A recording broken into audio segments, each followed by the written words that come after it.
যে ব্রেডগুলোকে না আমি ইচ্ছা করে একটুখানি কেটে নিচ্ছি। আমি চাইছি মশলাগুলো একটু ভেতরে ঢুকুক। আমি এই ব্রেডটা রেডি করবো, তো আমি একটু একটু করে দেখো পাওভাজি ব্রেডগুলো কেটে নিয়েছি। এই যে আরেকটা বড় ব্রেড আছে, দেখলেই বুঝতে পারবে। এবার কি করব, পাওভাজির এই যে এটা আমার রেডি। এবার কি করবো, একটু দেবো, বাটার দেবো। বাটার দেওয়ার পর আমি এর মধ্যে 2-3টে জিনিস দেবো, অল্প অল্প। একটু দেখে নাও, কারোর ভালো না লাগলে স্কিপ করতে পারো। একটু হলুদ দিলাম, লঙ্কার গুঁড়ো দিলাম, তোমাদের ভালো না লাগলে স্কিপ করতে পারো। এই 3টে একটুখানি দিলাম, দিয়ে আমি জিনিসটাকে একটুখানি বাটারটাকে একটু ঘুরিয়ে নেব। আমি বাটারের মধ্যে জাস্ট যাতে মশলাগুলো একটু ঢোকে, বুঝলে? উদ্দেশ্য এটাই কি মশলাগুলো যাতে ঢোকে। দিয়ে এবার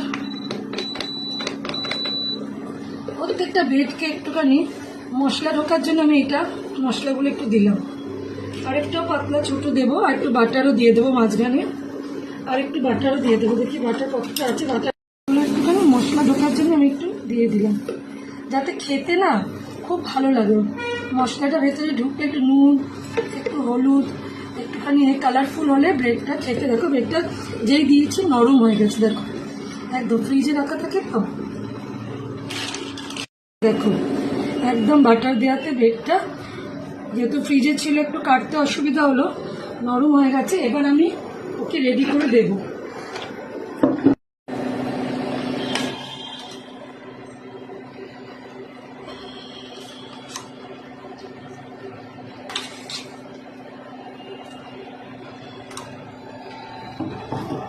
একটা করে তুলে দিলে ভালো হয়, ভালো লাগে। আমার কাছে এখন নেই বলে আমি বাটার ছাড়াই দিলাম। আমি একটু ঘি দিয়ে দিই, একটুখানি ঘি দিয়ে দিলাম। বাঙালি ঘরে ঘি ছিল, এই যে ঘিয়ের শিশি দিয়ে দিলাম। তো চলো দেখা যাক কর্তার কেমন লাগে। রেডি হয়ে গেছে আমার হোমমেড পাওভাজি। দেখো কেমন হয়েছে, খেয়ে বলবে। পাউরুটিগুলো আর একটু বাটার নেই ঘরে, গো বাটার শেষ, নিয়ে আসবে একটুখানি বাটার লাগবে। দেখো তো খেয়ে কেমন হয়েছে।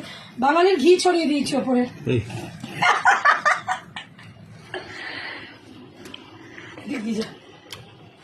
ওদিক দিয়ে যাবো।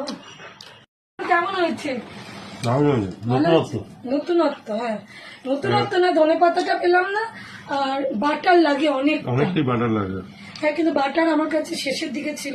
ভালো হয়েছে, বেশ ভালো হয়েছে। ভালো হয়েছে। পাউরুটিটা কি দিয়ে ভেজেছো? যেটুকু বাটার ছিল তোমারই হয়েছে। এবার ওদের গুলো একটুখানি ঘি দিয়ে ভেজে দিতে হবে। বেচারা, তাই না বটে, ওরা বেচারা। তো চলো বন্ধুরা, দেখালাম তোমাদের, খুব সিম্পল ভাবে বানিয়েছি। আর ব্রেড গুলোকে একটু ছোট করে কাটবে যাতে একটু মশলাটা ঢোকে, বুঝলে?